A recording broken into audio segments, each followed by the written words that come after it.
Voilà. Bonjour tout le monde. Je vais demander d'allumer la caméra aux étudiants du S9, s'ils peuvent, pour que, voilà, vu qu'on est un peu moins nombreux aujourd'hui, que ça fasse un peu plus... Voilà. Et ça montre que vous êtes là. Très bien, super.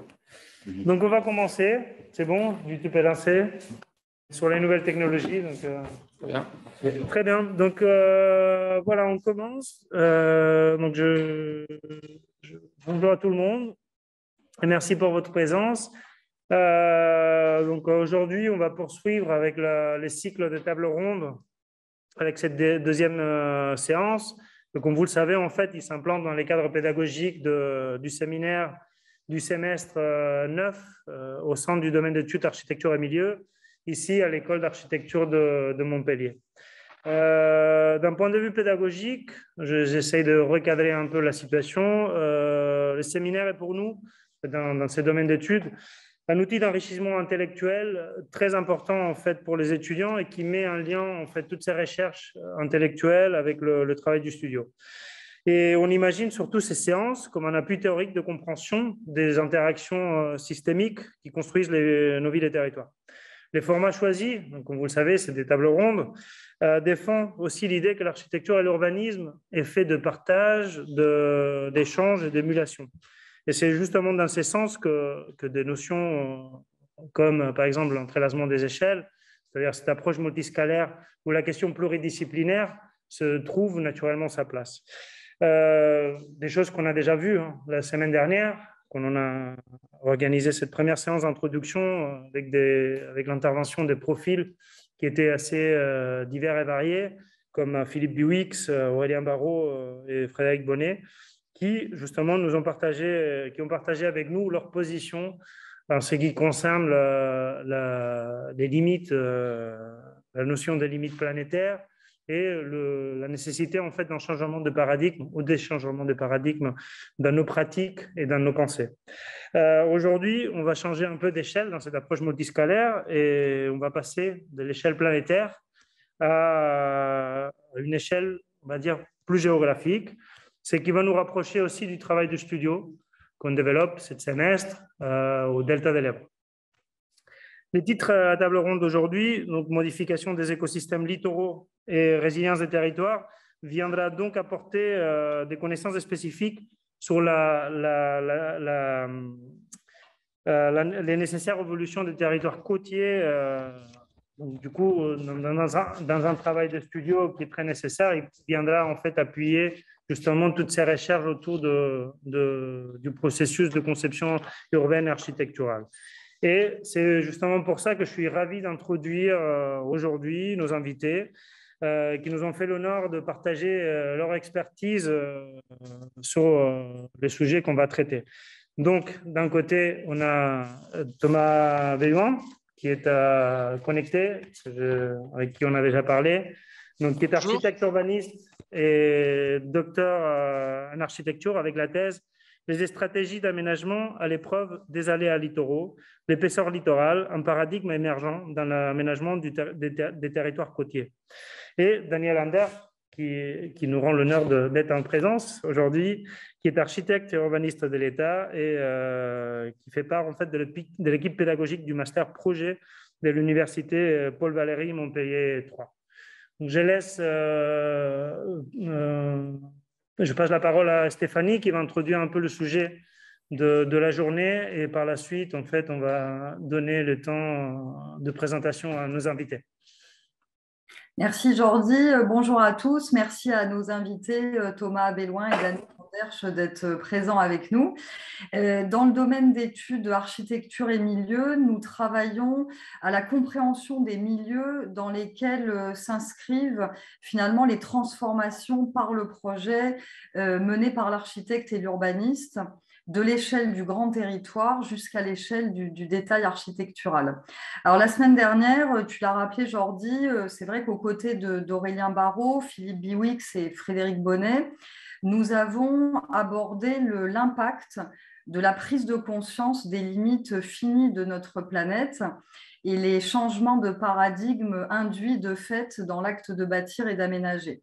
Alors aujourd'hui, nous allons nous intéresser plus particulièrement au territoire du littoral, à ses spécificités, aux enjeux sociaux, écologiques, économiques, mais aussi bien sûr aux enjeux urbains ou de gouvernance qu'il révèle.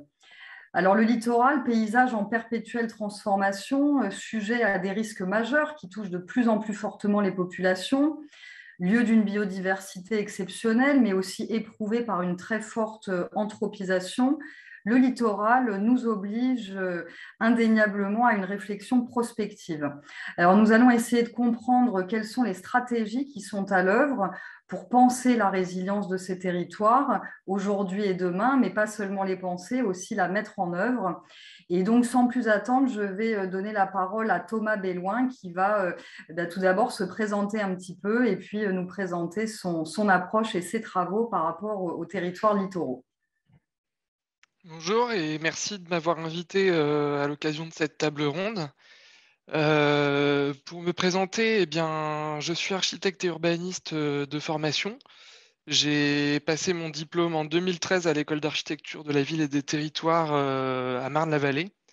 Et ensuite, j'ai travaillé en agence d'architecture pendant quelques années, notamment au sein de l'agence Panerai, puis au sein de l'agence Aubrac, aux côtés de Frédéric Bonnet.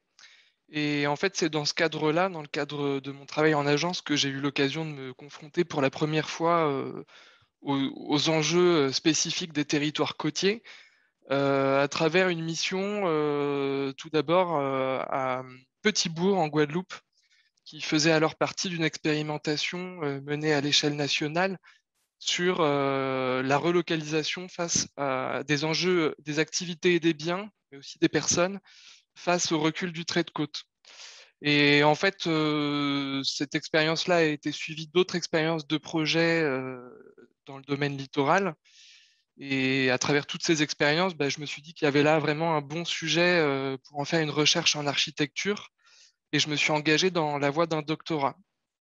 Donc j'ai soutenu ma thèse en mai 2021, qui était dirigée par Sébastien Marot, historien de l'architecture et de l'environnement, et par Frédéric Bonnet, architecte et urbaniste, Grand Prix de l'urbanisme. Pourquoi je trouvais que c'était un bon sujet? Ah oui, enfin aujourd'hui, maintenant, quand même pour préciser, je travaille au sein d'un bureau d'études d'ingénierie qui s'appelle Artelia et qui est assez connu justement pour travailler sur ces questions de modélisation des risques, de prévention, de gestion intégrée des zones côtières, etc. Donc ça a été un choix de revenir vers des choses un petit peu plus opérationnelles à l'issue de ce doctorat pour continuer finalement à approfondir ce sujet. Pourquoi ça m'a semblé être un bon sujet de recherche? Eh bien, comme l'a dit Stéphanie, c'est vrai que les littoraux sont des territoires qui sont très attractifs, qui voient leur population augmenter pour la plupart d'entre eux. Et avec cette hausse de la population, eh bien, on a aussi une hausse des risques. Et paradoxalement, en fait, on pourrait se dire que la montée en puissance de ces risques côtiers pourrait petit à petit rendre ces territoires moins attractifs. Et en fait, ce qu'on constate, c'est que ce n'est pas le cas. On a toujours un désir très très fort d'habiter proche du bord de mer. Et ça ne fait qu'empirer la situation en termes de risque. Et ce qui est assez paradoxal, c'est que la plupart des géographes nous disent que ce qui est en cause dans la production des risques, c'est principalement les aménagements. Et pourtant, eh ben, les architectes et urbanistes sont très peu mobilisés, jusqu'à présent, se sont très peu mobilisés pour appréhender en fait ces enjeux liés au risque côtier. Ce qu'on constate, c'est que, enfin moi, ce que j'ai pu constater à travers mon travail de recherche, c'est qu'il y a une dichotomie, une séparation très très forte entre les savoirs qui sont issus de la géographie, d'une part, et ceux qui sont issus des disciplines de projet, donc architecture, urbanisme, paysagisme, d'autre part. Je parle de séparation parce qu'en fait, on a des géographes qui se sont intéressés à ces questions-là depuis pas mal d'années. Ça a commencé en gros pendant l'entre-deux-guerres, le littoral est devenu un sujet pour les géographes. Et ça s'est fortement accéléré à la fin du XXe siècle, notamment avec les outils de modélisation informatique et puis l'apparition des satellites spatiaux. Mais en fait, le type de recherche que produisent les géographes, principalement, ce sont des approches qui sont très quantitatives.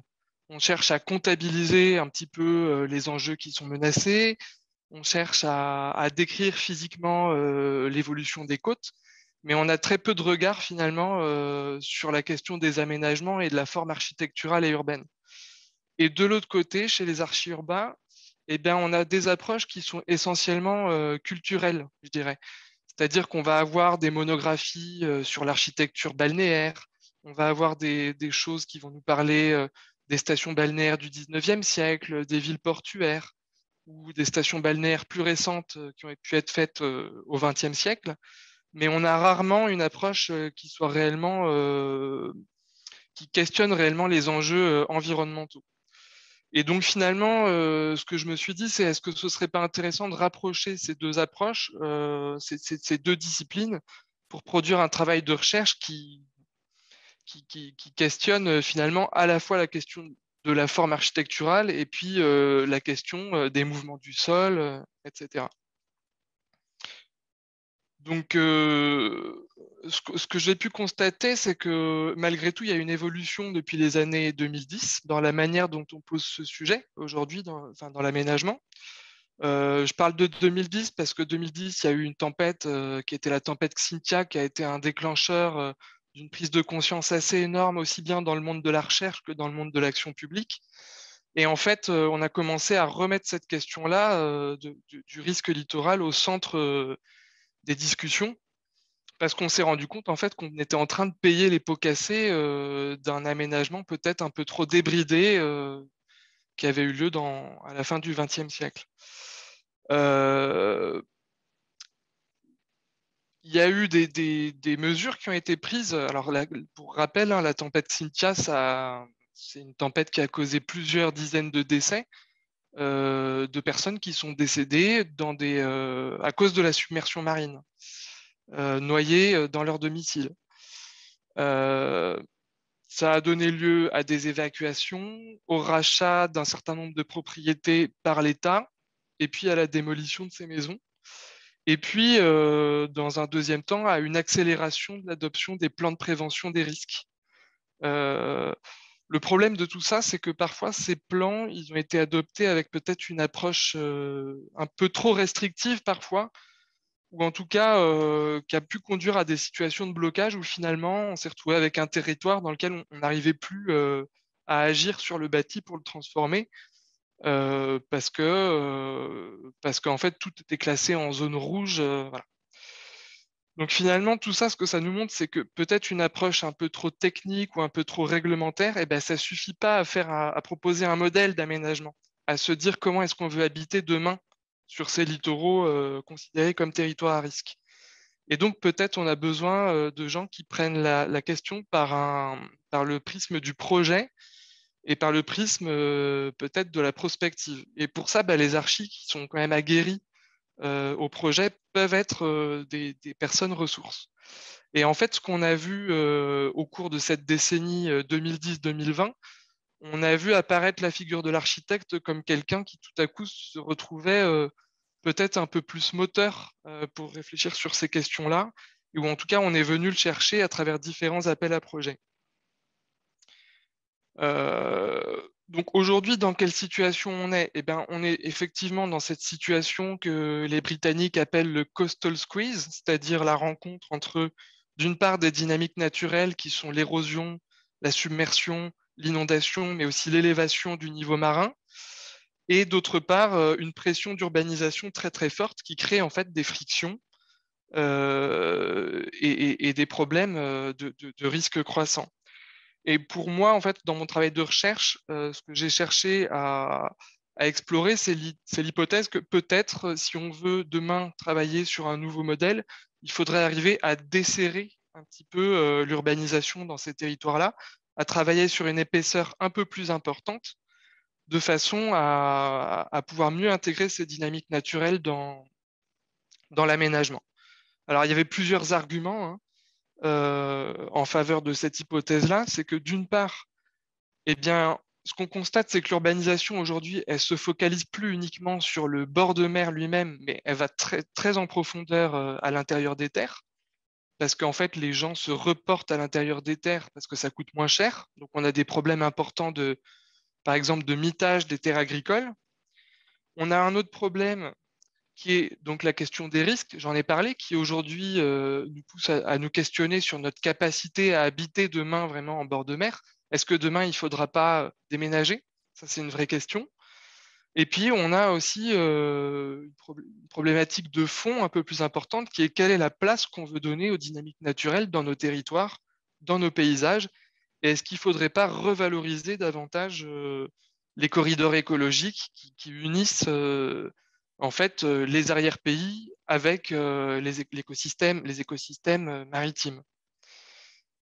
Et en fait, sur la base de ces trois grands enjeux, c'est la question que j'ai explorée. Est-ce qu'on ne peut pas s'appuyer sur cette idée d'épaisseur littorale pour réinventer le modèle d'aménagement des territoires côtiers? En somme, l'idée, c'est d'essayer de sortir d'un paradigme de l'affrontement entre l'homme et la mer et d'essayer d'aller vers un paradigme qui serait plus une relation d'apaisement entre les aménagements et les écosystèmes. Alors là-dedans, quel peut être le rôle de l'architecte urbaniste? Moi, j'ai identifié trois leviers d'action principaux. Un premier levier que j'appelle un petit peu l'approche soft, qui est la manière dont un architecte peut accompagner des territoires, des collectivités locales, des habitants à construire des scénarios de prospective et puis petit à petit à essayer de les mettre en œuvre et de traduire ça en objectifs plus opérationnels. Après, il y a tout un deuxième volet que j'appelle le volet un peu plus hard, qui lui concerne plus directement les techniques constructives, où là, bien évidemment, l'architecte, avec son savoir qui est lié à sa pratique de la conception du projet d'architecture et d'urbanisme, il peut apporter tout un certain nombre d'outils. Là-dessus, ce qui se dégage, c'est que pour le faire de manière très courte, il faudrait construire globalement plus léger, plus réversible et plus transparent à l'eau. Quand on dit transparent à l'eau, c'est vraiment l'idée de pouvoir laisser l'eau s'infiltrer, laisser l'eau circuler. Ce qui évidemment remet en question notre manière de fonder dans le sol. Là-dessus, moi, ce que j'ai cherché à vraiment développer, une mise en garde que j'ai cherché à faire à travers mon travail de recherche, c'est d'alerter sur le fait que la réponse ne viendra pas uniquement des dispositifs techniques. On a aujourd'hui beaucoup de dispositifs comme les maisons flottantes ou les pilotis qui sont très médiatisés. On les présente un peu comme des solutions miracles pour faire face à l'élévation du niveau marin. Et en fait, là, il y a pour moi une sorte de danger et de raccourci qui est fait. Parce qu'en fait, ces solutions-là, est-ce qu'elles sont pas, on peut se demander si elles ne sont pas d'une certaine manière une solution qui permet de se dire finalement, je peux m'implanter à peu près n'importe où puisque je cherche à me détacher du sol. Et donc finalement, est-ce qu'on ne passe pas là à côté de la question fondamentale qui est celle de l'articulation entre un dispositif technique, un sol qui a ses propres qualités, et puis une structure territoriale qui doit être repensée de manière plus globale.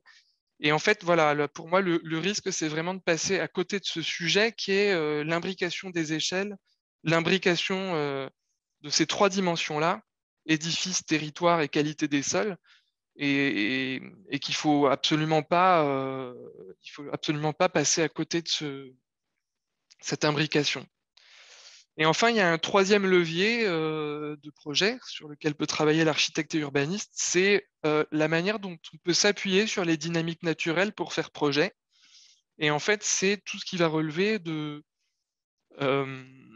questions peut-être de renaturation, de génie écologique, qui peuvent à la fois nous servir en fait à ralentir les phénomènes d'érosion, à absorber l'eau qui pourrait être excédentaire quand on a des phénomènes de submersion ou d'inondation, mais aussi plus largement, et je pense que c'est ça qu'il faudrait mettre en avant, à révéler en fait des qualités dans le tissu urbain, à redonner de la qualité à des villes ou à des espaces qui sont parfois un peu dégradés. Et donc, je pense qu'en fait, il faut vraiment le présenter comme un levier de projet qui apporte de la qualité. Et donc, en résumé, je dirais qu'aujourd'hui, cette question-là de la transformation des littoraux, elle amène un peu un renouveau dans notre discipline, parce que sur plusieurs plans, il y a tout d'abord une question d'échelle, parce qu'on a affaire à des échelles d'espace et de temps qui sont très vastes. Il y a aussi une question qui est que aujourd'hui, on a affaire à des territoires qui sont majoritairement déjà urbanisés. Donc, en fait, la question qui se pose, c'est aussi comment est-ce qu'on transforme cet existant. Et donc, il ne s'agit pas d'un retour en arrière, mais de trouver des moyens économiques, de projets, pour transformer cet existant en s'appuyant aussi sur les modèles hérités. Il ne s'agit pas de mettre à la poubelle tout ce qui a été fait auparavant, mais d'essayer de voir en fait quelles sont les qualités sur lesquelles on peut s'appuyer dans ces territoires. Et puis, je dirais qu'il y a une dernière une dimension assez importante qui est que finalement, ça nous pousse à penser aussi la ville non plus comme un seul espace d'accumulation de patrimoine, mais aussi comme un espace où potentiellement il va y avoir destruction de patrimoine et donc à penser la ville par effacement. Par cette expression, je veux dire que peut-être dans certains endroits, dans certaines situations critiques, il va falloir, à moyen ou à long terme, intégrer le processus de déconstruction comme une partie intégrante du projet. Et ça, c'est aujourd'hui quelque chose qu'on ne sait pas bien faire et sur lesquels il y aurait matière à travailler.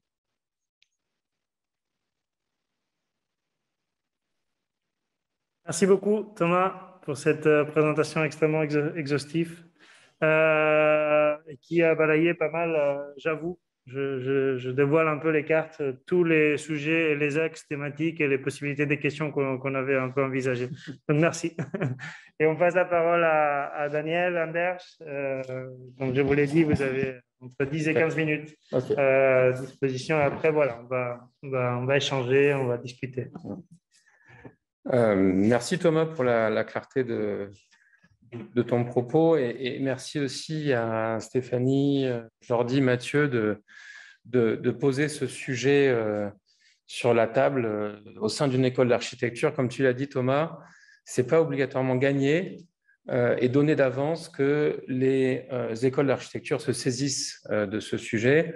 C'est un sujet pourtant identitaire pour nous, essentiel. Le M de l'ENSAM pourrait tout à fait être l'école d'architecture de la Méditerranée plutôt que celle de Montpellier, ce serait plus juste par rapport à nos territoires. Alors, en complément, Thomas, de ce que tu disais, je vais peut-être du coup répéter une ou deux choses, mais je vais en même temps m'appuyer sur ce que tu disais, en posant deux préalables, deux enjeux, deux passages obligés pour arriver à compléter ce que tu disais. Et je crois qu'en plus, tu as apporté une conclusion très outil d'aide à la conception, donc c'est bien. Donc, je vais d'abord prendre un tout petit peu de recul sur ces deux piliers. Le premier, il est écologique. Il est admis, tu en as parlé un petit peu, mais le deuxième, il est plus complexe et il est politique. Et je crois que l'architecture est d'abord un acte politique. Alors, le premier, sur l'écologie, fondamentalement, la rencontre de la mer et de la terre, c'est l'origine de la vie. C'est l'origine de l'écosystème dans lequel nous vivons, avec toutes les autres espèces, faune et flore, qui nous, entre guillemets, entourent. On a souvent l'impression qui nous entoure et on place souvent l'homme au centre de notre environnement. D'ailleurs, le mot environnement veut bien dire ce qui nous environne, comme si l'homme était placé au cœur de la nature. Et là, il y a peut-être un inversement de paradigme dont nous a parlé d'ailleurs la dernière fois Aurélien Barraud, hein, qui est de dire est-ce que c'est vraiment l'homme qui est au centre de la nature ou est-ce que ce ne serait pas la nature qui est au centre de notre cadre de vie? Donc en fait, le littoral, il nous permet simplement de poser cette première question qui est la question fondamentale du rapport de l'homme avec la nature. Alors une fois que ça s'est dit et que c'est maintenant plus ou moins admis, il y a le deuxième sujet qui est pour moi éminemment politique parce que le littoral est au centre, au cœur de l'ensemble d'un questionnement, de questionnements sociétaux, d'actualité. Et d'ailleurs, je crois que Thomas, tu as fait le bon choix pour choisir une thèse sur ce sujet, dont d'ailleurs tu certains membres de ton jury, parce que je me semblait me souvenir qu'il y avait Paola Vigano, qu'il y avait d'autres d'autres éminents chercheurs, et c'était d'ailleurs une thèse absolument brillante. Je me suis régalé à l'écouter. Moi, j'ai mis beaucoup trop de temps à me concentrer sur le littoral. Tu as gagné quelques années sur moi là, sur ce sujet-là, parce que c'est un sujet de conversation à l'infini. On y trouve tout ce qu'il faut en termes de patrimoine, en termes d'histoire, en termes de sujets, comme on a dit, de situations sociales. On y trouve des tensions, on y trouve tout un éventail de métiers, et donc une économie. Et tous ces sujets-là doivent être au cœur d'un projet littoral. On ne peut pas faire un projet littoral sans passer par ces questions-là. Alors, on va développer un peu ces deux axes, écologie et politique, et puis après, on vous parlera un peu du golfe du Lion proprement dit, parce que je pense que ce qui serait peut-être intéressant au fur et à mesure de ces tables rondes, c'est qu'on se mette à zoomer pour arriver jusque… Alors, je ne suis pas allé jusqu'au delta de l'Orbe, mais presque on pourrait peut-être en parler un petit peu. Alors, l'écologie. Pourquoi l'enjeu écologique? Tout simplement parce que 80% de l'écologie terrestre est issue de la mer et des océans, ou en lien direct avec la mer et les océans. Il n'y a plus de mer, il n'y a plus d'écologie, il n'y a plus de biodiversité. C'est très clair. Surtout que ce qui est paradoxal, c'est que la plus grosse des biodiversités marines, enfin la plus importante, est souvent dans les zones côtières. Donc souvent dans les zones qui sont justement anthropisées. Et c'est cette rencontre un peu magique, fertile, entre les cours d'eau, j'allais dire sucrés, les cours d'eau doux, d'eau douce et la mer salée, qui font cette espèce de fertilité qui a fait naître la vie. C'est son mouvement dynamique, son bruit, ses couleurs, son impétuosité, cette vie, finalement, qui est une figure absolument quasiment inexistante dans l'ensemble des autres figures qu'on peut avoir de nos territoires. Alors, les professionnels auscultent tout ça avec beaucoup d'attention, à la loupe. Les artistes s'en saisissent. Allez au musée Fabre, voir l'œuvre de Gustave Courbet, Le bord de mer à Palavas, qui est une des premières œuvres qui invente le paysage, qui définit la plage comme un élément de paysage, une œuvre parfaitement cadrée avec la ligne d'horizon au milieu, un personnage qui montre la mer au bord de l'eau. Les scientifiques s'en saisissent évidemment, tu l'as dit Benoît, peut-être avec un certain manque de relation vis-à-vis des autres métiers. Les cartographes, les photographes saisissent le littoral. Il faut aussi rappeler que le niveau zéro de cette rencontre, enfin la ligne terre-mer, c'est le niveau zéro de l'ensemble de notre référencement NGF, c'est-à-dire que chaque bâtiment est référencé par rapport à… Est-ce qu'on pense vraiment à la mer quand on référence un bâtiment NGF? Je ne suis pas sûr. Alors, beaucoup de gens qui se plongent là-dedans ou qui sont absorbés par ce sujet considèrent qu'en fait, finalement, le littoral est un impensé, surtout dans les écoles d'architecture.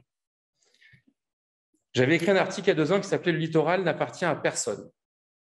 Et on ne peut pas laisser faire cette espèce de marche en avant continue qui consisterait à croire que le littoral, la plage, est un bac à sable dans lequel les acteurs et les politiques et les développeurs de projets pourraient jouer au développement d'activités et à l'aménagement d'un territoire urbanisé. C'est là que la question devient politique. Politique à la croisée des enjeux sociétaux du moment. Je rappelle pour mémoire qu'il y a plus de côtes, donc il y a plus de relations entre la terre et la mer en France que de territoires limitrophes et de frontières. C'est-à-dire qu'on a plus, la France est plus en relation avec l'eau qu'avec la terre. Et d'ailleurs, cette inversion historique de l'importance du sujet mer et du sujet terre a été remarquée par de nombreux historiens comme Daniel Norman, qui considérait que les façades maritimes avaient tellement d'importance qu'elles en oubliaient, qu'on en oubliait presque l'importance des morceaux de terre qui reliaient nos pays aux voisins. La France est le 2e espace maritime mondial après les États-Unis. Le 2e espace maritime mondial. Élisée Reclus, un des fondateurs de la géographie, par l'observation notamment, expliquait que la Méditerranée a été le véhicule des voyages de civilisation, des transports commerciaux et des échanges et de la communication culturelle. Aux dernières élections politiques, on a entendu parler d'économie bleue, l'économie de la mer, comme étant peut-être un des présupposés axes de fondation d'une économie un peu alternative à cette société anthropocène, cette société d'occupation, de consommation des territoires. Alors parlons justement un petit peu de l'occupation, de la suroccupation, de la surdensité humaine. Sur les à peu près 8 milliards de personnes que l'on est sur Terre, on n'occupe qu'un quart de notre territoire. 3/4 étant la mer et les océans. Sur ces 8 milliards, 15% sont très proches des côtes. Sauf que 15% proches des côtes, les côtes elles-mêmes ne représentent que 4% de ce territoire. Donc en fait, on est déjà mondialement 15% à occuper 4% du territoire. Petit problème d'adéquation. Dans l'Hérault, pour se revenir un peu plus, 70% des habitants de l'Hérault occupent 20% des territoires littoraux. Je vous laisse imaginer les 5% qui occupent les territoires plus montagneux et les forêts. Alors, qu'est-ce que ça engendre? Une densité bâtie qui, en plus, si on l'occupe, si on la rajoute, si on la surdimensionne avec le tourisme, on a 15 millions de touristes qui viennent sur nos côtes tous les ans se baigner. Un touriste sur 2 en Languedoc-Roussillon vient se baigner à la plage. Alors, vous me direz, ça fait 2 milliards de chiffre d'affaires. OK, ça fait 20 000 emplois directs, qu'on peut multiplier à peu près par 2 en emplois indirects. Mais vous connaissez certainement la définition de Jean Missler, géographe, homme politique français, qui disait que le tourisme est l'industrie qui consiste à déplacer des gens qui étaient mieux chez eux dans des endroits qui étaient mieux sans eux. Parce que c'est comme une attaque massive de nos ressources terrestres et biodiversité sous-marine. L'UICN dit de la mer Méditerranée que c'est un hotspot de la biodive.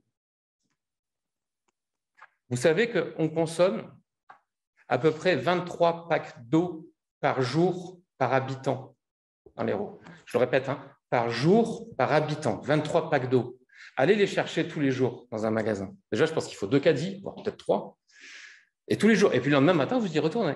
C'est notre consommation réelle rapportée aux habitants dans l'Hérault. Et on rajoute un pack d'eau à peu près par 5 000 habitants supplémentaires, ce qui pose la question de la capacité démographique. Comme tu disais très justement, Thomas, on n'a pas encore compris qu'il fallait arrêter de continuer à construire au bord de l'eau et d'accueillir des populations à cet endroit-là. Donc, chaque nouveau 5 000 habitants, tous les 3 ans en gros, on rajoute un pack. Les spécialistes de l'eau potable nous disent qu'on aura d'abord de l'eau marron au robinet, voire plus d'eau au robinet avant d'avoir les pieds dans l'eau.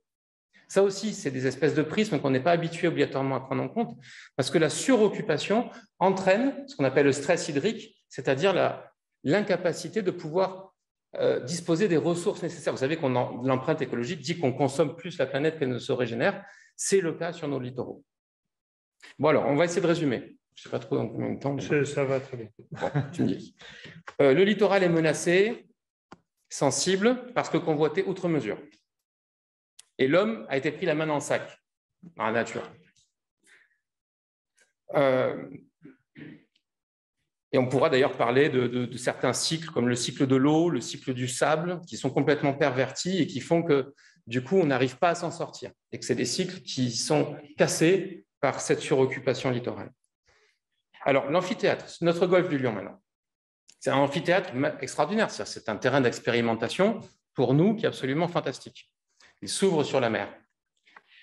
Alors, pour le situer d'abord, on est tiraillé un peu entre 2 solutions. Vous savez, c'est comme les enfants. Tant qu'ils n'ont pas mis la main sur le four et qu'ils ne sont pas brûlés, ils n'ont pas compris que le four est chaud. Nous, on est dans une situation assez particulière. D'un côté, on a la Côte d'Azur, avec le département des Alpes-Maritimes, considéré comme urbanisé à peu près à 95%. Donc, on a l'impression qu'on est moins grave, c'est moins grave chez nous. Et de l'autre côté, on a la façade aquitaine, la côte aquitaine, avec son érosion qui va à la vitesse des fois de plusieurs mètres par an, avec un immeuble qui tombe dans l'eau. Donc, ça y est, il devrait être démoli normalement l'année prochaine, au moins qu'il tombe avant d'être démoli. Et on a cette histoire de ce paradigme assez particulier qui change du 19e siècle jusqu'à aujourd'hui. On a d'abord considéré que c'était un territoire complètement hostile. Et c'est rigolo, Thomas, je pensais que tu allais nous en parler un petit peu. Et du coup, je m'étais dit, j'en parle pas. Mais en fait, il y a quand même une inversion de la vision de la conquête du littoral dans l'histoire de l'aménagement. Très longtemps, la mer était considérée comme un espace déserté, peu occupé, quelques redoutes, quelques villages de pêcheurs. Et il a fallu un certain temps, là, dans les quelques dernières dizaines d'années, pour aboutir à ce qu'on peut constater aujourd'hui, c'est-à-dire une urbanisation quasi continue, intercoupée d'espaces plus ou moins naturels. Et je pense que ce serait bien qu'on parle des projets de renaturation, parce que par définition, pour moi, si on renature, c'est-à-dire qu'on est de nouveau dans une action de l'homme pour retourner à la nature. Est-ce que c'est vraiment possible de renaturer? Est-ce que l'homme peut renaturer? Alors, on a en gros tellement avancé qu'on est maintenant obligé de reculer. On s'est tellement mis au bord de l'eau qu'on est maintenant obligé de reculer. Alors, si on regarde un tout petit peu l'histoire locale de notre territoire, 3 axes fondateurs qui ont constitué notre golfe du Lion, la Via Domitia, le Camille Saligné, la voie domitienne, qui sont les 3 voies religieuses, militaires, commerciales, elles se sont toutes tenues à distance du littoral. Toutes. Nous, on a eu d'empressement que de construire des routes de bord de littoral qu'on recule et qu'on démolit à chaque fois. On n'a pas pu apprendre de l'histoire. La Tara, le port antique du 5e siècle après Jésus-Christ, qui était le comptoir des Étrusques, qui commerçait avec les Grecs de Marseille, de Massilia, etc., a été ensablé à plusieurs reprises, à chaque fois repris. 10 siècles plus tard, les voies maritimes dessinées par Jacques Coeur, transitant par l'ensemble des étangs et ressortant par Aigues-Mortes, avec des travaux extraordinaires, ont tous été ensablés également. Ce qui fait dire à Fernand Braudel, quand il parle de littoral, que notre Méditerranée est une succession de plaines liquides communiquant entre elles par des portes plus ou moins larges. Il n'y a qu'un pas entre zone humide, marais, étang. Ce que vous voyez aujourd'hui comme un étang sera une zone humide demain. D'ailleurs, il est tout à fait possible de penser que d'un côté de l'Orbe, justement, on a des zones humides, et de l'autre, si on étend un peu les choses, on a nos étangs et nos lits d'eau. Questionnez-vous sur ces 2 types de paysages. Comment ça se fait que d'un côté, on soit dans des zones marécageuses et de l'autre côté, on soit dans des étangs? Peut-être qu'en fait, la partie est de notre département sera la partie ouest de notre département dans quelques années. Tout ça, ça dessine les prémices des 2 grands canaux qui ont été dessinés là. Donc, dans vos morceaux de territoire, notamment sur l'Orbe, particulièrement sur l'Orbe et sur le Livron à côté aussi, vous avez un canal. Ce canal, c'est une clé de lecture, c'est un élément particulier. C'est une domanialité particulière, une fonction particulière, d'ailleurs un classement également. Et puis, quelque part, dans notre territoire, on a eu la mission Racine. Je vous rappelle, appelée mission Floride à l'origine. Après, ils se sont vite rendus compte qu'il fallait l'arrêter de l'appeler mission Floride, mais il y a eu 1 ou 2 articles de journaux, puis après, ils ont arrêté. Le principe de la mission Racine, c'est monnayer la vue sur mer, c'est-à-dire de construire une économie avec vue sur la mer, défigurant la côte, laissant une cicatrice béante, à coup de démoustiqueuse, à coup d'assèchement de marée, 270 000 lits calculés par une règle de 3 entre le nombre d'anneaux, la surface de plage et le nombre d'appartements. À peu près 6 unités touristiques, 17 stations, 12 ports, une autoroute. Un équivalent d'investissement, s'il était ramené à la valeur d'aujourd'hui, de 6 milliards. Impossible de refaire ça aujourd'hui. Alors, ça ne nous a pas calmés. Dans la période qui suit, dans les 30 ans qui suivent la mission Racine, 20% d'artificialisation supplémentaire. En 30 ans, le coût du foncier x3. 2 tiers de nos greniers agricoles de plaine littorale grignotés. Ce qui a conduit à la loi littorale que l'État, qui lui-même avait lancé la mission Racine avant, instaure en 86 pour arriver à protéger son littoral. Alors, ça fait un peu un changement de posture. L'État aménageur une fois, l'État contrôleur une autre fois, ce qui nous amène à la 3e posture, et je finirai là-dessus après pour m'ouvrir aux questions, qui est que aujourd'hui, ce qu'on fait en fait, c'est qu'on achète du temps avec de l'argent. On se défend de l'érosion, on se défend de la submersion marine, donc il y a les 4 effets cumulés dont tu parlais Thomas, c'est-à-dire l'érosion, la submersion marine, les inondations et l'élévation de la mer. En fait, on ne peut pas juste dire la mer monte. C'est toujours obligatoirement le cumul des 4 faisceaux de risques qui arrivent toujours au même endroit. Et là, vous êtes sur l'Orbe, vous êtes en plein dans l'exercice. Le danger, c'est les approches sectorielles. C'est penser qu'un expert peut résoudre la question. Un génie technique de l'érosion qui va nous présenter des chaussettes géotextiles à mettre sous l'eau avec des digues qui sont submersibles, etc., qui vont freiner l'érosion. Un architecte qui est persuadé que construire sur pilotis résoudra la question.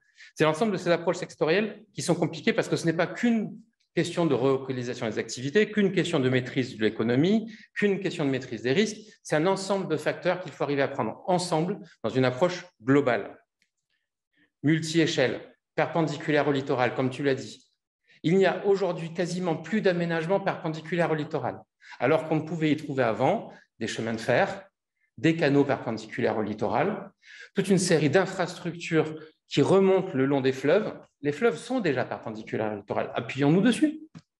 Aujourd'hui, tous nos aménagements sont longitudinaux. Regardez le plan de la mission Racine, c'est des aménagements qui sont vraiment le long du littoral, parallèles au littoral.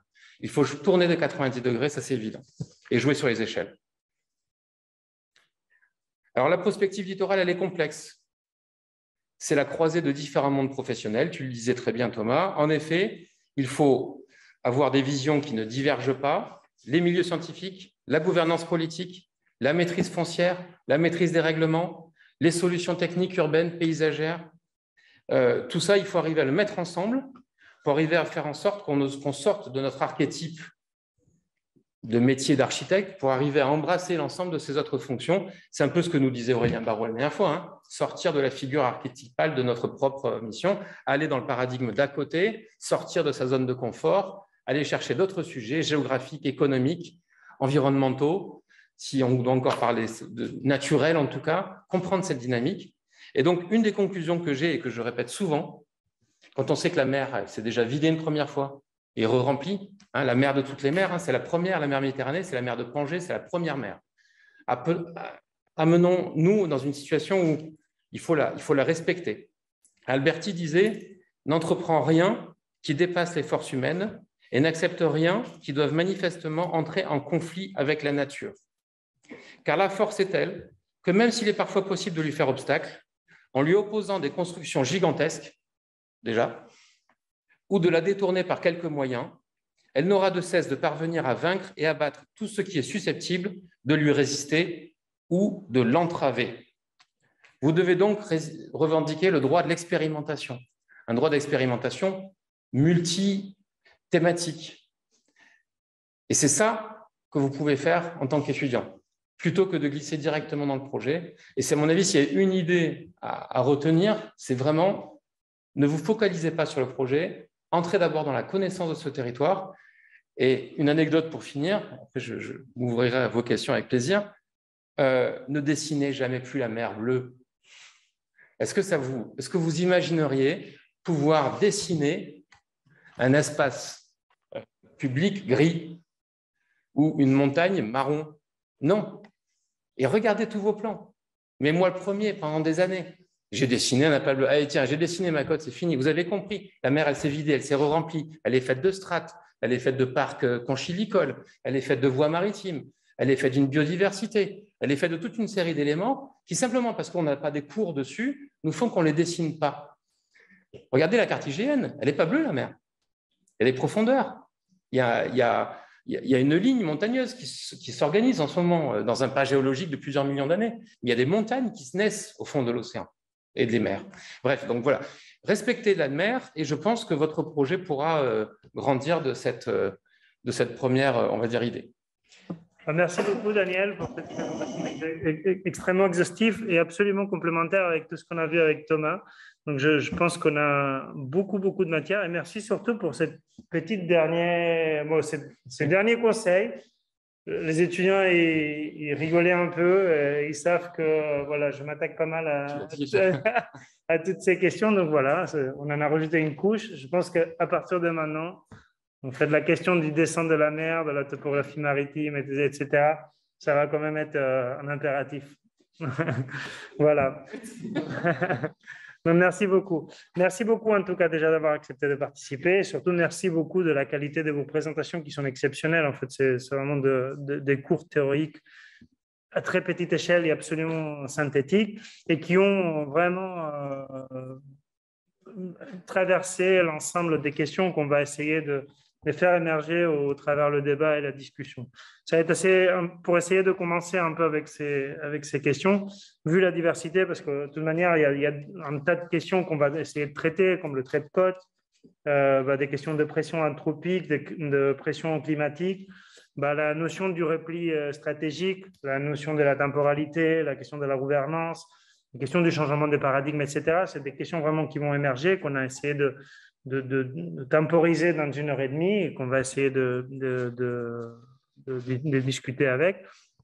Mais plutôt, en fait, pour commencer, en fait, j'imaginais que de vous demander plutôt de vous positionner par rapport vraiment à la notion de trait de côte.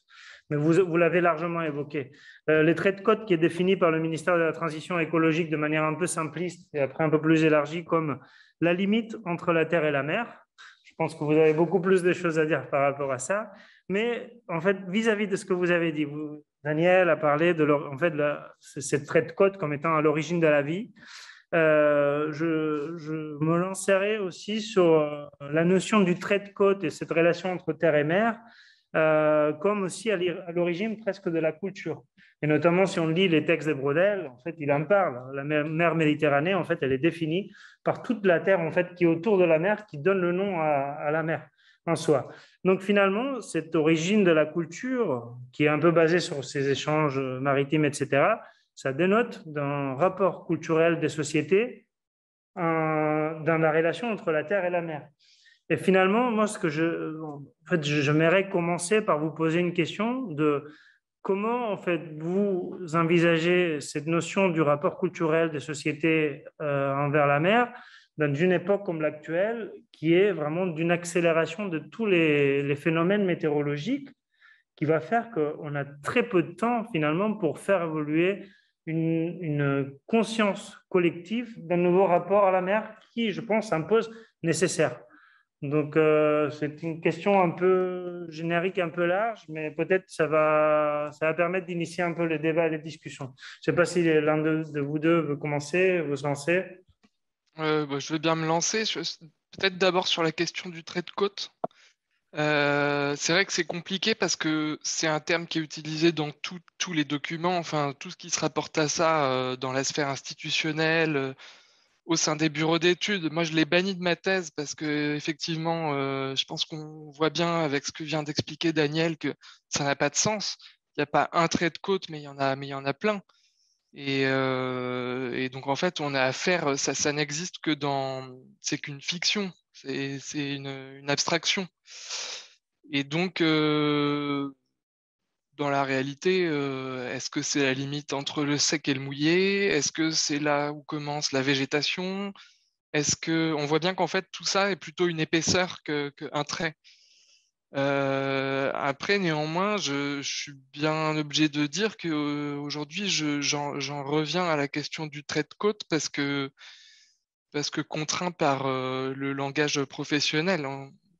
Dans les stratégies, on parle bien de stratégie de gestion intégrée du trait de côte, etc. Donc, il faut l'adopter, mais tout en ayant en tête que ça n'est qu'une abstraction.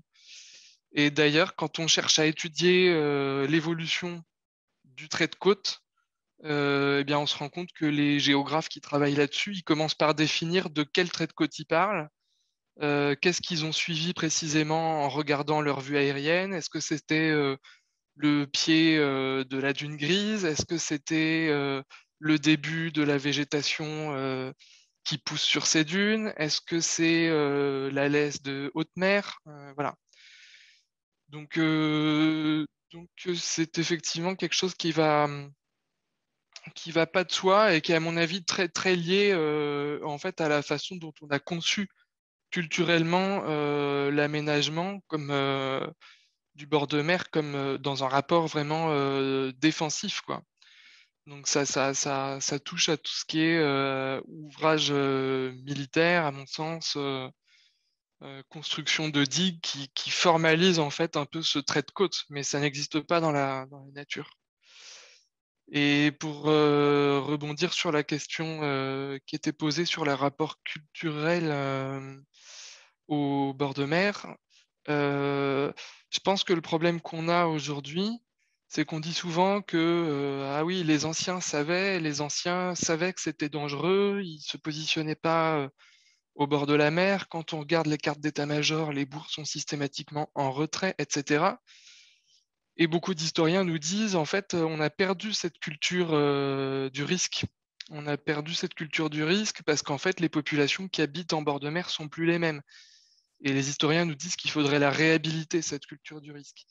Et le problème, c'est comment est-ce qu'on réhabilite cette culture du risque dans un territoire qui ne dit rien de ces phénomènes naturels. Parce que l'urbanisation, enfin le paysage dans lequel on évolue quand on est en bord de mer, aujourd'hui, n'a plus rien à voir avec ce qu'il était autrefois. Alors, comment vous faites dans un tissu pavillonnaire de bord de mer, dans un espèce d'urbain diffus qui est absolument déconnecté de toute logique topographique, pour expliquer à ces gens-là qui habitent dans ces territoires-là ce que c'est qu'une dune, ce que c'est qu'une zone humide, ce que c'est que le rapport aux dynamiques naturelles. Et pour moi, elle est là la grande complexité. On peut être très pédagogique, mais il va falloir vraiment faire des efforts pour arriver à montrer, en fait, à renouer en fait avec un espèce de rapport un peu cohérent aux dynamiques naturelles. Merci. Bah, c'est exactement le centre de la question. Peut-être je laisse Daniel réagir par rapport à cette très question. Vite, en complément, je pense que dans cette gymnastique mentale qu'on vous demande de faire, qui est un peu schizophrénique entre le règlement, les approches culturelles, les approches historiques, etc., le trait de côte revêt, comme la littorale, l'ensemble des sujets. Alors, petite parenthèse purement administrative, le code de l'urbanisme va jusque à cette ligne de séparation entre la terre et la mer, même si c'est ce qu'on appelle du domaine public maritime, qui peut être soit artificiel, soit naturel. Le domaine public maritime, il a été défini depuis les Romains par différentes grandes façons de le définir. À l'époque des Romains, c'était un cheval, donc un cavalier sur un cheval qui a lanceur à distance d'un jet de lance définissait la partie de la plage qui ne pouvait pas être occupée. Ensuite, Colbert est arrivé, il a nettoyé un peu tout ça. On dit souvent que Colbert est en fait celui qui a redonné la plage accessible au public, qui a réouvert la plage. En fait, c'est un acte commercial avant tout. Et donc, lui, il a défini l'espace comme tout ce que la mer couvre et découvre pendant les nouvelles et pleines lunes, et jusqu'où le plus grand flot de Mars se peut étendre sur les grèves. Alors, c'est une citation. Vous l'aurez compris. Les grèves, c'est quoi? Les grèves, c'est ce qui était à l'époque le rejet des hautes eaux. Il faut se rappeler, en effet, comme Thomas le disait, ça ne ressemblait pas à notre côte d'aujourd'hui. C'était un endroit de rejet, un endroit de désert, avec des images très répulsives. Je cite un lieu d'horreur, un lieu du déluge.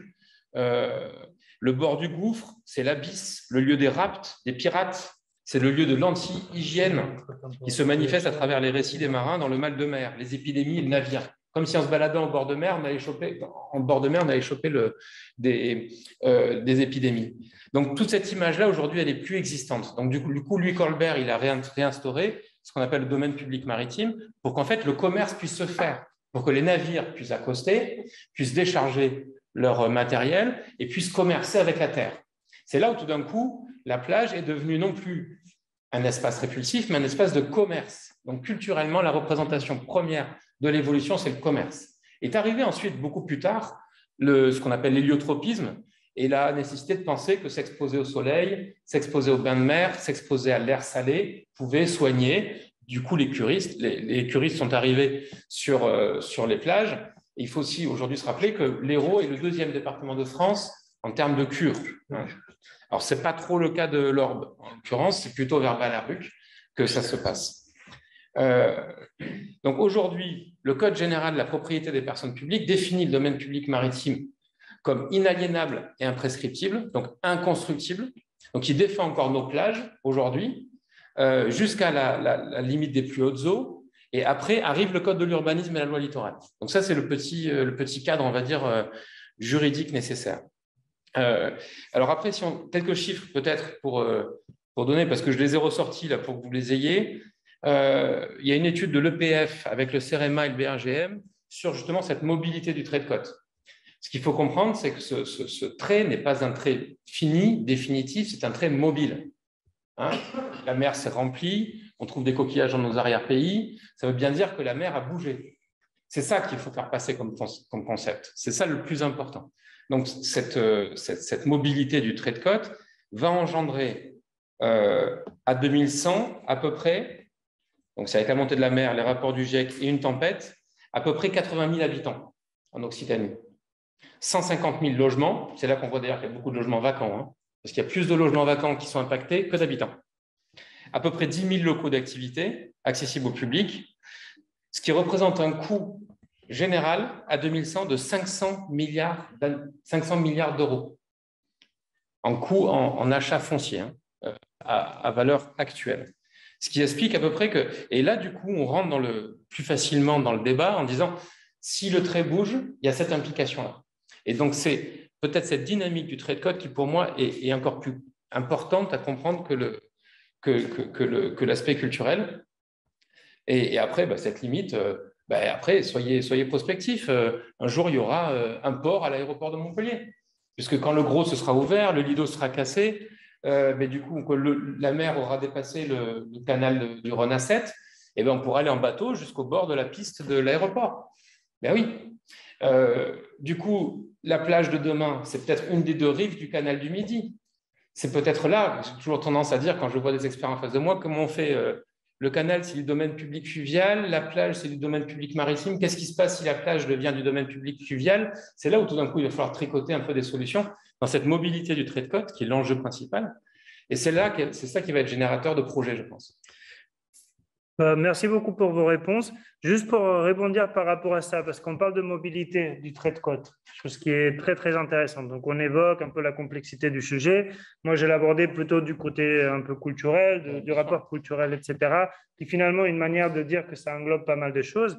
Mais cette question de mobilité, finalement, ça fait écho à deux notions, qui est une notion en fait, c'est la temporalité de ces changements. Donc, que par rapport à ça, finalement, ça rebondit aussi par rapport à ce qu'expliquait Thomas, savoir ancestraux, etc. J'ai une phrase de Manuel Garnier, directeur de recherche du CNR, qui dit « Préserver la mémoire des événements néfastes était l'un des outils de résilience de l'époque ». Sauf que la différence aujourd'hui, c'est qu'on n'a pas le même temps qu'ils avaient à l'époque pour rebondir par rapport à certaines situations, je pense. Et je voudrais que vous rebondissiez par rapport à ça. Donc, il y a la notion de la temporalité et après aussi la notion de l'échelle. C'est-à-dire, on parlait la semaine dernière, Frédéric Bonnet a dit, je vais le citer, mais il faut prendre avec la distance, il faut contextualiser, etc., que les situations, en fait, que les solutions aujourd'hui se trouvaient à échelle locale. Donc, en fait, quand on aborde la question du littoral, par rapport à la question de la temporalité, par rapport à la question des échelles, en fait comment on doit comment on doit faire, quoi. Thomas, peut-être? Je dirais que sur la question des temporalités, ce qui est difficile aujourd'hui, c'est de prendre une décision aujourd'hui qui ne sera pas mauvaise pour demain. Je pense que quand Daniel parlait de ce qu'on a fait au moment de la mission Racine, il faut quand même rappeler que à ce moment-là, on était dans une autre problématique dans les années après la Seconde Guerre mondiale. C'était les congés payés, c'était comment développer le tourisme de masse. Et donc la réponse qui a été proposée à cette époque-là, au problème qui était posé à cette époque-là, elle était bonne. Mais le truc, c'est qu'aujourd'hui, on ne se pose plus du tout la question dans ces termes. Donc, comment faire aujourd'hui pour que dans l'optique d'aller vers des territoires plus résilients, on ne prenne pas des mauvaises décisions, quoi, qui seront plus valides dans 20 ans ou 30 ans. Et je pense que ça, c'est l'exercice mental qui est le plus difficile. Après, sur la question d'être local dans les réponses, je pense que tout à l'heure, Daniel citait Alberti. Et moi, c'est déjà quelqu'un qui est un des plus grands théoriciens de l'architecture. Donc moi, je l'ai pas mal lu et je l'ai lu avec plaisir dans le cadre de ma thèse. Et je pense que ce qui est très présent dans les écrits d'Alberti, c'est cette notion vraiment d'économie de moyens. C'est comment traiter, comment faire du projet avec intelligence, en fait, avec des ressources qui sont là, avec des atouts qui sont en place, quoi. comment est-ce qu'on s'appuie sur des ressources qui sont là et en évitant le plus possible d'employer des moyens qui soient démesurés ou disproportionnés. Et je ne sais pas si ça a à voir avec la question de la temporalité, mais je pense qu'il y a peut-être dans cette posture-là d'aller rechercher une forme d'économie de moyens, il y a peut-être aussi une économie une notion de temporalité, quoi.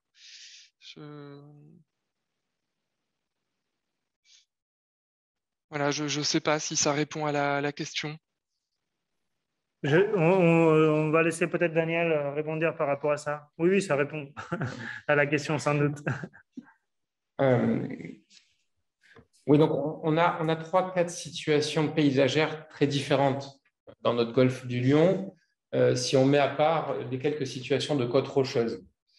Je vais répondre à la question, mais j'ai besoin de ce préambule pour ça. Du coup, la question du temps pourrait ne pas être la même quand on est sur une côte rocheuse avec déjà ce qu'il faut de défense, on va dire, face aux éléments, face à la manifestation naturelle de nos tempêtes, etc. Ce n'est pas la même chose quand on est en retrait par rapport déjà à une situation. Prenez la ville de Port-Irène dans vos analyses, par exemple.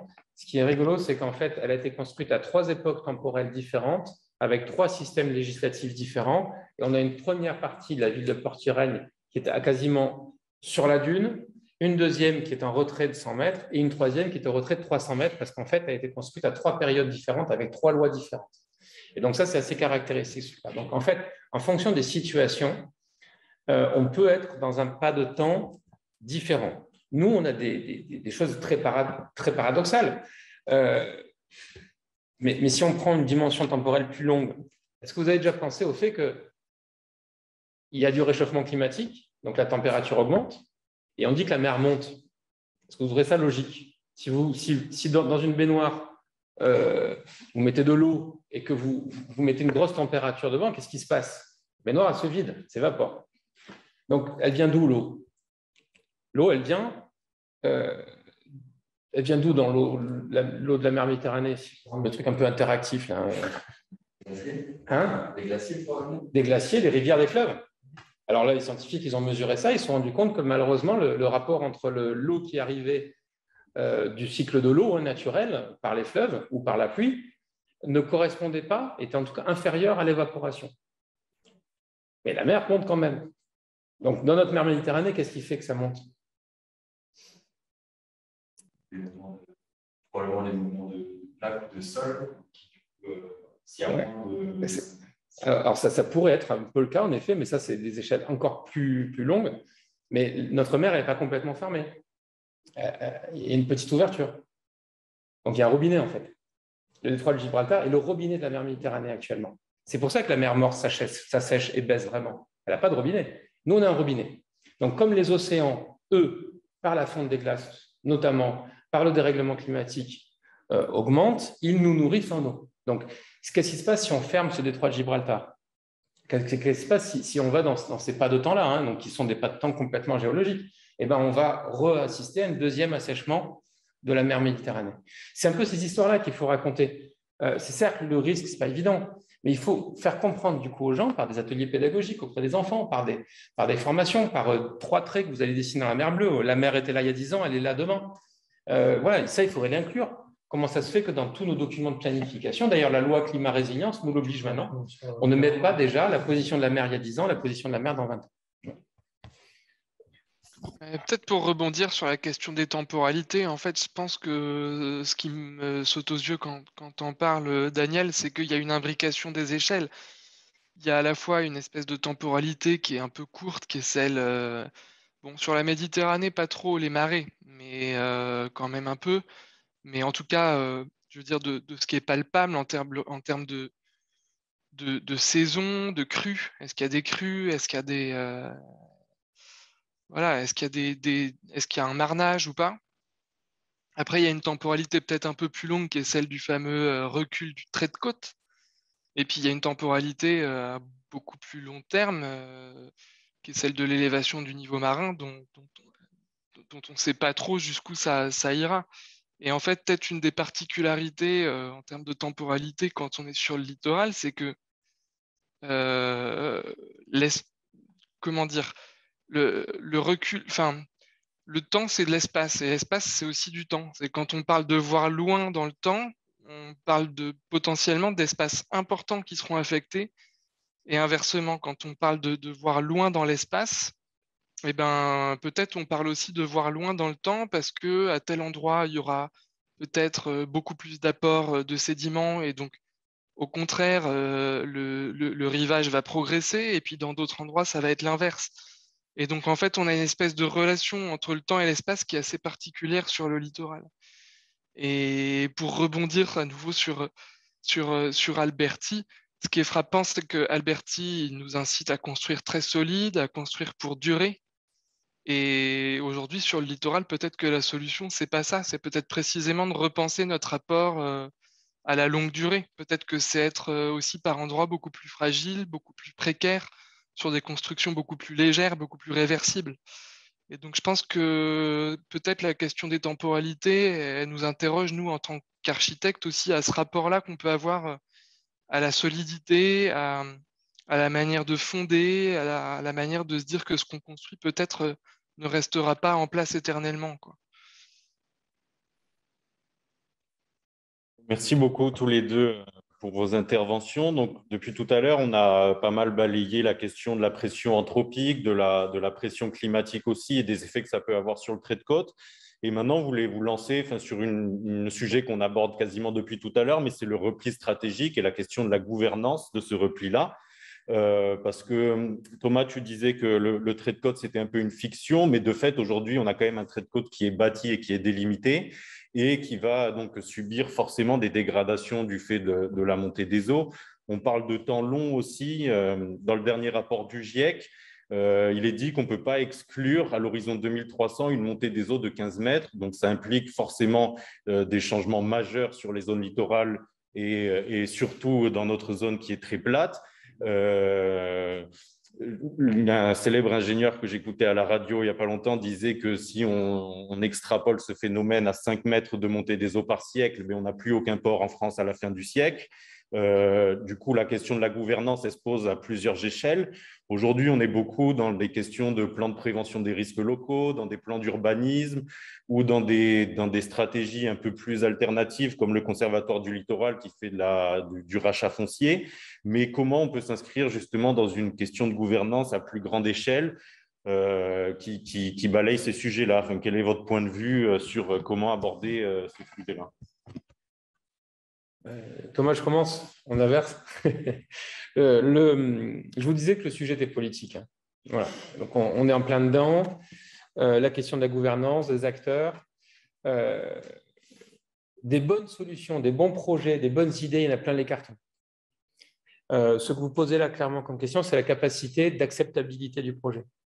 La capacité de construire un modèle qui peut-être répond à d'autres besoins, qui serait peut-être la question de la qualité du paysage. Est-ce que quelque part, quand on recherche la proximité de la mer, on ne cherche pas une certaine qualité de paysage et qu'arriver à une certaine suroccupation de ce paysage-là, eh ben, on n'a plus le cadre de vie nécessaire pour bien vivre. C'est ce qui se passe actuellement dans les exodes inverses du rural, c'est-à-dire qu'on part, on l'a vu avec les périodes de confinement, alors je ne sais pas si les chiffres sont vraiment prouvés encore, mais ils arrivent, ils sont quelques signaux faibles qui arrivent. On part en campagne habitée. Donc, si la nature n'est plus vraiment présente au bord de la mer, à un moment donné, le coût du foncier ratio qualité de vie va faire en sorte que ça va s'inverser. Le problème, c'est que l'inversion n'est pas encore là. Un autre célèbre anthropologue disait qu'avant 4 € du prix du litre d'essence, on ne changera pas nos modes de façon de fonctionner avec la voiture. Donc, je ne sais pas à combien de millions d'euros il faudra trouver les maisons pour qu'on puisse changer notre paradigme littoral, mais il est. Alors, j'ai 2 éléments de réponse là-dessus. Un, trouvez-moi un homme politique qui a monté un projet sur le fait de faire diminuer sa capacité d'accueil de son village. Moi, je vais gagner les élections en disant je vais perdre des habitants. Pas facile, hein. Il y a des communes qui ont, comme par exemple, on parlait de Port-Tiragne, on peut parler de Frontignan, on peut parler de certaines communes qui ont plusieurs territoires de communal et qui peuvent éventuellement jouer au sein de leur commune dans une relocalisation d'activité. Ce n'est pas le cas de tout le monde. Ce n'est pas le cas de Palavas, ce n'est pas le cas de Carnon. Ce n'est pas le cas de la Grande Motte. La Grande Motte construit sur la mer. D'ailleurs, j'espère que dans une semaine, vous allez poser quand même quelques questions aux personnes qui vont être face à vous, puisqu'ils proposent un projet de construction sur la mer. Donc, il faudra peut-être interroger ces questions-là. Peut-être que c'est nécessaire. Je ne dis pas que ce n'est pas obligatoirement nécessaire, mais il faut se poser ces questions.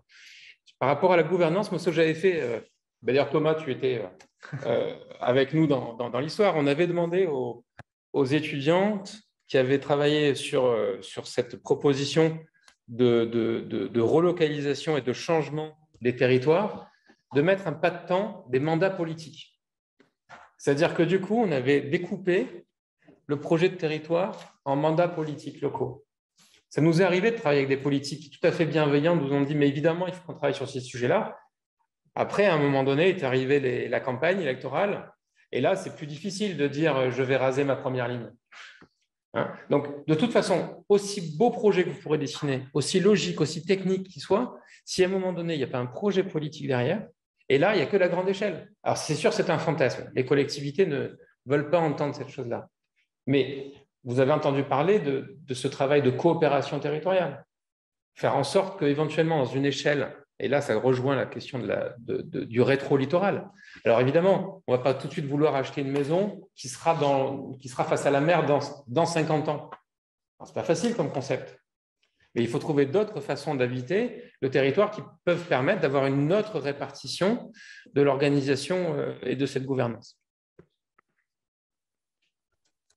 Oui, alors sur ce sujet-là, c'est vrai que, en fait, ce qu'on constate aujourd'hui, ce qui est très paradoxal dans la manière dont les territoires côtiers ont évolué, c'est que finalement, quand on a fait la mission Racine, quand on a fait la MIACA, là, toutes ces grandes opérations, on arrivait à planifier, en fait. On avait une espèce d'efficacité de l'aménagement qui était assez redoutable, quoi. On décidait qu'on allait faire tant de lits dans telle station, on les faisait, on bétonnait, on arrivait à organiser toute une ingénierie pour mettre en place. Et grosso modo, ce qu'on arrivait à produire collait au schéma initial de manière très fidèle.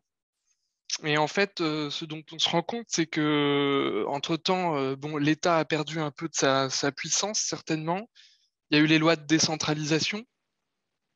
Et aujourd'hui, en fait, on est bien en peine, comme le disait Daniel, d'aller expliquer à un maire que peut-être demain, pour travailler sur la résilience de son territoire, il va devoir expliquer à des gens qui vont devoir quitter leur logement.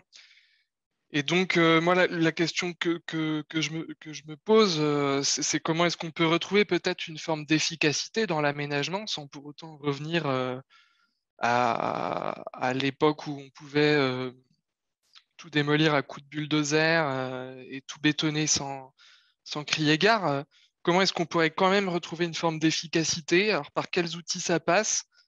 Je sais qu'aujourd'hui, il y a toute une réflexion qui est en cours, mais pas seulement en France, ça se passe plutôt à l'échelle européenne sur les schémas stratégiques de façade maritime. Peut-être ça peut être un outil sur lequel s'appuyer pour penser les choses un peu plus globalement. Après, il y a, je pense, une échelle qui est en train de se dessiner comme assez cohérente pour intervenir, qui est celle des intercommunalités. Parce que, par exemple, il y a eu des rapports qui ont été faits dernièrement sur la question du recul du trait de côte et qui mettaient ça en évidence, qu'une échelle de référence, en fait, c'est l'intercommunalité. Par exemple, si on doit prélever une taxe qui permettrait de financer un fonds pour adapter les territoires ou les rendre plus résilients, peut-être cette taxe, elle serait pertinente à l'échelle des intercommunalités. Donc, de fait, on voit bien que ça embarque aussi les communes qui sont dans l'arrière-pays dans le financement de ces projets-là.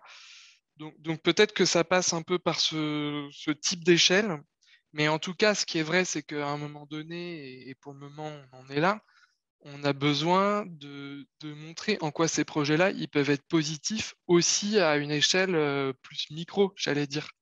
Et en fait, il n'y a pas de futur, sans futur proche.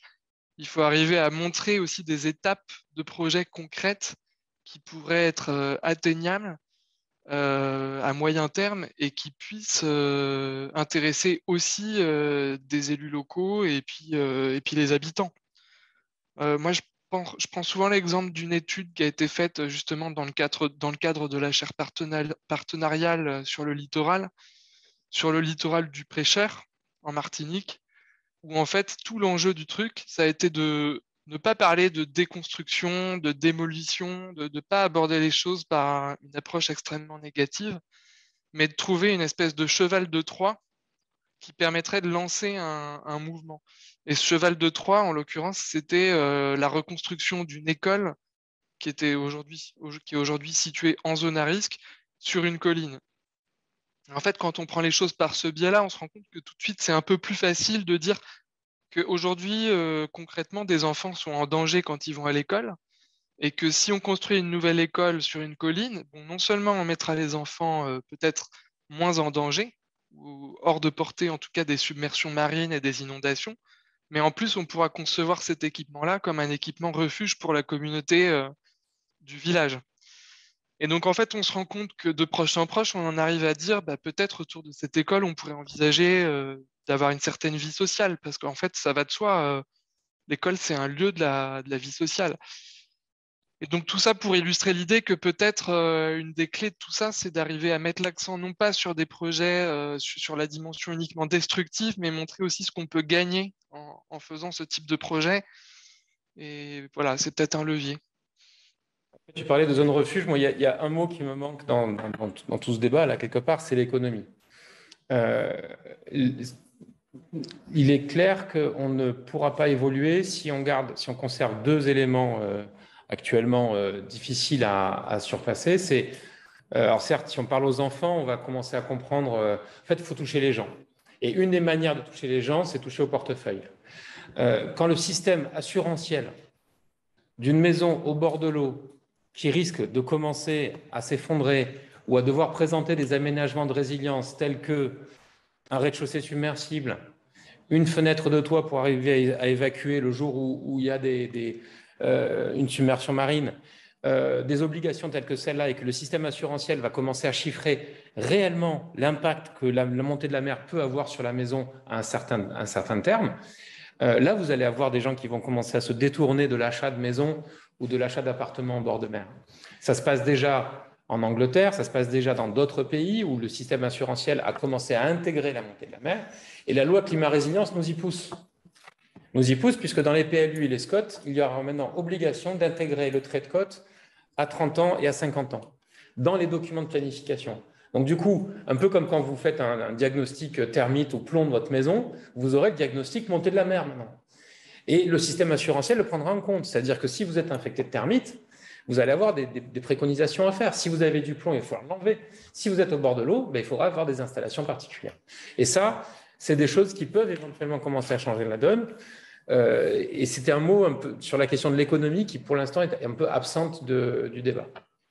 Je n'avais pas vu que Stéphanie avait levé la main. Peut-être juste pour rebondir sur ce que vous avez dit, effectivement, sur la question de si aucune politique est capable de projeter ce genre de scénario. Et justement, pour revenir à la question de l'assurance, le président d'AXA, Henri de Castries, disait avant la COP21 qu'un monde à plus 2 degrés était peut-être encore assurable, mais à plus 4 degrés, certainement pas. Et il revient aujourd'hui même un peu sur ses propos en disant qu'un monde à plus 2, ça pouvait être compliqué. Du coup, comment on pose la question? Est-ce qu'on parle d'abord d'une délocalisation du littoral pour un peu obliger les politiques publiques, ou est-ce qu'on parle d'une attractivité, du développement de l'attractivité de l'arrière-pays pour justement favoriser ce sens-là dans un modèle économique un peu plus viable avant d'attendre effectivement des questions d'assurance et des choses comme ça. Comment se placer par rapport à l'attractivité ou la délocalisation? Ça, juste pour préciser, c'est un peu des thématiques. En fait, c'est des solutions qui apparaissent un peu dans les travaux de studio. Donc, ça, l'objectif, je place un peu dans les cadres pédagogiques. C'est intéressant, par exemple, que vous nous donniez votre opinion par rapport à des éventuelles solutions qui émergent un peu des travaux des étudiants. Peut-être Stéphanie avait une question avant. Oui, peut-être cumulé. Merci beaucoup. Vous avez parlé tout à l'heure de temporalité, de l'importance de la considération de la temporalité dès qu'on aborde la question littorale.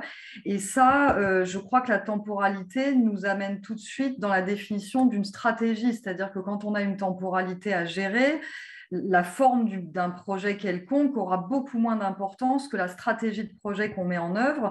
Et d'ailleurs, Thomas, tu avais indiqué que dans le rôle de l'architecte, le premier levier que tu as cité, c'est effectivement la capacité de l'architecte, de l'urbaniste, à accompagner les collectivités locales dans la mise en œuvre de stratégies. Et je trouve ça très, très juste. Alors, si on dit que pour ces territoires littoraux, ce qu'on doit construire, ce sont avant tout des stratégies, on constate aussi que la gouvernance n'est pas adaptée. Moi, je dirais que la gouvernance n'est pas adaptée. Bien entendu, ce n'est pas le maire d'une commune qui peut gérer cette question extrêmement large et sociétale, tout simplement parce qu'il n'a pas le doigt sur tous les boutons sur lesquels il faudrait pouvoir appuyer pour mettre en œuvre une stratégie. D'ailleurs, la mission Racine, Thomas, tu le disais très justement, pourquoi tout s'est mis en œuvre très rapidement ? Parce qu'on était sur une mission interministérielle, tout simplement. On n'était pas du tout sur un échelon local. Ce n'est pas les maires des villages avoisinants qui ont mis en œuvre cette grande stratégie d'aménagement avec toutes ses imperfections aussi. Mais c'est vrai, tu avais raison de le souligner, son efficacité opérationnelle qu'on n'arrive plus du tout à avoir aujourd'hui. Alors, dans ce sens-là, moi, je voudrais vous poser une question. Est-ce que vous pensez qu'on peut penser des stratégies de repli sans penser des stratégies foncières? Je crois que la question foncière et la question de l'utilisation de la ressource sol est extrêmement stratégique pour le coup autour de ces questions. Donc, est-ce qu'on peut penser des stratégies de repli stratégique sans penser des stratégies foncières? Et deuxième question un peu connexe, comment la démarche de projet menée par les architectes et les urbanistes peut-elle apporter des réponses là où la gouvernance classique n'arrive pas en fait à nous apporter des solutions opérationnelles? La connexion est un peu provoque. Vous n'avez aucune chance d'arriver à faire un projet si vous ne maîtrisez pas l'ensemble de ces sujets fonciers et politiques. Vous pouvez faire le projet que vous voulez. Il y en a déjà eu plein. Vous n'y arriverez pas obligatoirement. Par contre, là où il y a peut-être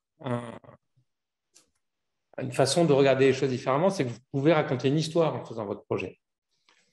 Et si vous maîtrisez l'ensemble de cette histoire, par le biais de simulations, de scénarios, où vous vous simulez dans la vie d'une famille, dans la vie d'un touriste, dans la vie d'un maire, dans la vie d'un président de PCI, vous allez pouvoir commencer à raconter des histoires alternatives. Et le projet, là, peut être support d'une histoire. Alors, c'est un peu utopique, certes, mais il faut éviter à tout prix ce qui se fait aujourd'hui. Et là, ça rejoint complètement votre question aussi, c'est que il faut éviter ce qui se passe là maintenant. C'est-à-dire qu'en gros, chaque maire demande une digue de plus pour arriver à protéger sa plage. Donc là, il y en a 2 de plus qui vont être faites à Carnon. Il y en a encore 1 ou 2 de plus qui va être faite, alors que on sait très bien que de toute façon, si on n'a pas une épaisseur particulière de lido composée d'une dune de sable, ce qu'on appelle la dune grise et la dune blanche derrière, on ne peut pas arriver à recomposer un littoral naturellement parlant. Donc de toute façon, il va falloir taper très fortement sur les premières lignes. Et là, si on tape sur les premières lignes, ce qu'on va pouvoir expliquer, c'est que, et c'est un peu ce qu'on avait demandé du coup aux étudiants par le biais de blocs diagrammes, de simulations 3D, c'est que tout d'un coup, l'avenue Gratien-Cibrand de Carnon, elle peut devenir une grande voie verte. Le pourtour de l'étang de Thau peut être l'objet d'une marathonienne. Et du coup, là, votre projet sera non plus qu'un projet architectural et urbanistique, c'est un projet de vie, un projet politique, mais politique au sens noble du terme, évidemment, mais et intercommunautaire. C'est-à-dire que vous allez proposer un avenir heureux, autre, différent, à une échelle de temps large, tout en prenant en compte le parcellaire, le foncier. Mais en effet, il faut arriver à créer de la rente pour combattre l'histoire. En fait, on vit sur une rente foncière, hein. On vit sur un gisement de foncier qui nous a permis de dessiner tout ce territoire-là. Pour arriver à dessiner celui d'après, mais il faut reconstruire une nouvelle rente.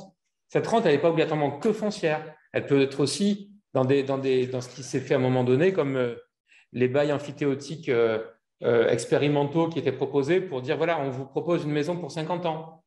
Pendant 50 ans, vous allez avoir une maison moins chère, vous allez avoir là, par contre, elle ne sera plus à vous à la fin de votre vie.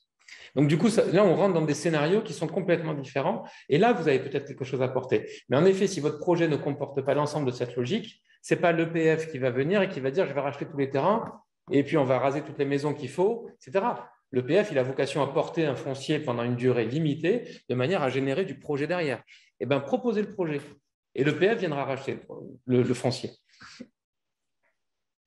Thomas? Sur cette question... Ah oui, pardon. Non, Stéphanie, l'établissement public foncier. sur la question du périmètre d'intervention des maires, c'est vrai que je pense qu'aujourd'hui, il y a quand même un grave problème parce que effectivement, il y a des communes où... Enfin, en fait, il faut se mettre aussi à la place des maires. Ils sont dans un périmètre administratif où on leur demande d'être attractifs, d'avoir du développement économique, de faire tout bien. Et je pense qu'ils cherchent à répondre à une question qui est pertinente, mais peut-être dans le mauvais périmètre parfois. Et bon, du coup, j'ose espérer quand même que en ce moment, l'échelle intercommunale apparaît quand même comme une échelle de plus en plus pertinente, et ce, dans différents domaines. Enfin, on le voit bien, les PLU, on parle de plus en plus de PLUI intercommunal. Sur la question de sur quelle base on ferait un prélèvement pour alimenter un fonds dédié à la résilience, on voit bien que ça a tendance, enfin l'avis qui a été rendu en tout cas par les instances qui se sont occupées de ça, c'était quand même de dire que ça se jouait plutôt à l'échelle de l'intercommunalité. Et donc, moi, j'ose espérer qu'en termes de gouvernance, il va y avoir un peu un calage en termes de politique publique sur cette échelle de référence à minima.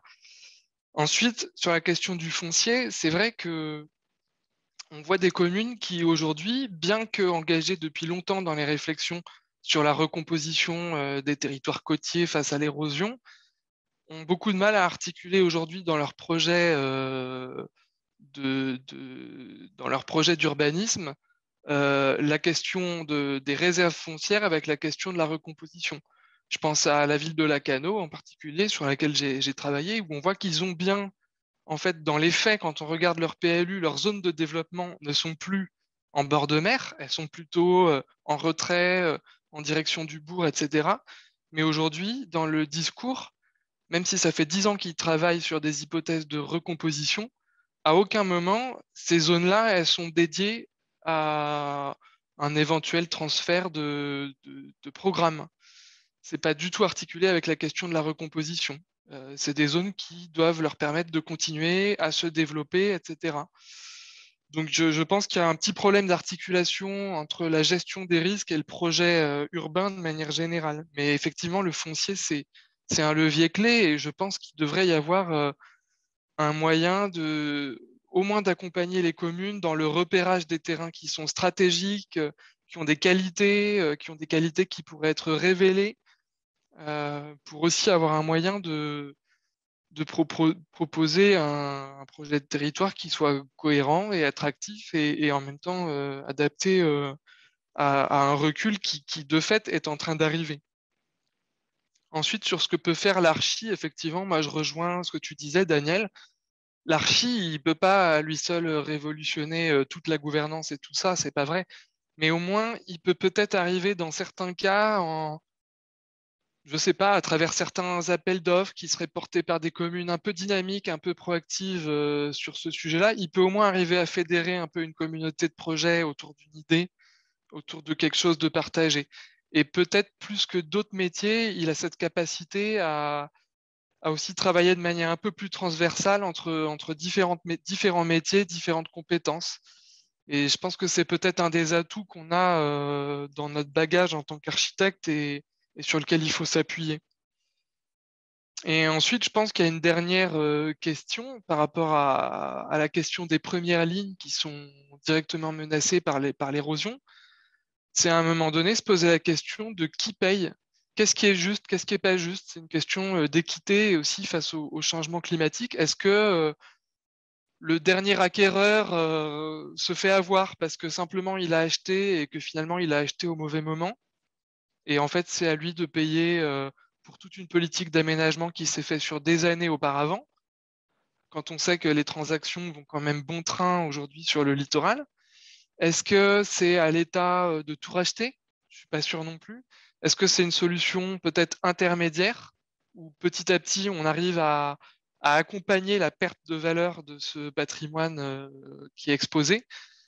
Voilà, c'est des questions qu'il faut se poser et il faut que de manière transparente dans le débat public, on puisse trouver des solutions qui soient à peu près équitables, quoi.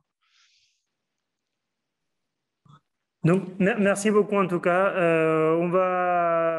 On commence à conclure un peu. Je vous remercie surtout du dernier message que vous avez passé, en fait, qui rejoint l'idée en fait, du début de l'intervention de Daniel, qui est un peu le rôle des universités et des écoles d'architecture vis-à-vis de certaines pratiques. Et finalement, on se rend compte avec cette conclusion que les écoles d'architecture doivent véhiculer en fait, un nouveau rôle de l'architecte étant capable de transformer les imaginaires pour faire évoluer la question que j'essayais d'évoquer tout à l'heure, culturelle, et qu'au travers l'outil qui nous est propre, le projet, permettent en fait de justement réinterroger un tas de choses qui aujourd'hui sont entre guillemets évidentes. Malgré qu'on aurait une tonne d'autres questions, que le débat est vraiment dans un état vraiment d'effervescence, on est obligé un peu de clôturer. Ça va nous laisser un petit sentiment de frustration. Mais pour vous passer la parole une dernière fois, en fait, on l'a déjà fait la semaine dernière, j'aimerais aussi vous demander de cet exercice d'essayer en 2 phrases passer un message un peu qui puisse servir des conclusions et surtout qui puisse servir de conseil aux futures générations en fait, avec lesquelles on a la chance de travailler. Je vais laisser conclure la personnalité qui est à l'extérieur de la salle, ça sera plus sympa. Thomas, je commence très vite. Je crois que vous avez déjà fait la moitié du chemin. À partir du moment où vous êtes en train de réfléchir justement à ce scénario alternatif, vous êtes déjà dans l'option d'avoir compris que ce n'est pas le projet qui va tout résoudre.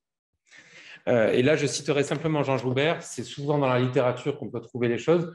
Jean Joubert, qui est un poète ex-Félibrige, donc c'est une grande histoire locale, mais on ne va pas revenir là-dessus maintenant en conclusion, sinon on va relancer 3 heures de débat, qui a en fait imaginé une autre fin à la Grande Motte. Il s'est imaginé que, vu les contestations qu'il y avait sur place, qu'il y en avait beaucoup quand même, on fait croire que c'était facile, mais ce n'était pas si facile que ça, et ben, le projet s'est arrêté et a laissé tel un espèce de Mad Max, un espèce de décor absolument apocalyptique de construction en béton dans le sable, dans lequel se passe quelque chose. Voilà. Et lui il conclut dans un poème, donc ma phrase de conclusion fait un peu plus que 2 phrases, mais je finis, qui défie le sable, récolte l'ouragan, qui courtise le sable, devient enfant de la lumière. Jean Joubert. Thomas, les niveaux est haut après une citation comme celle-ci. Mais...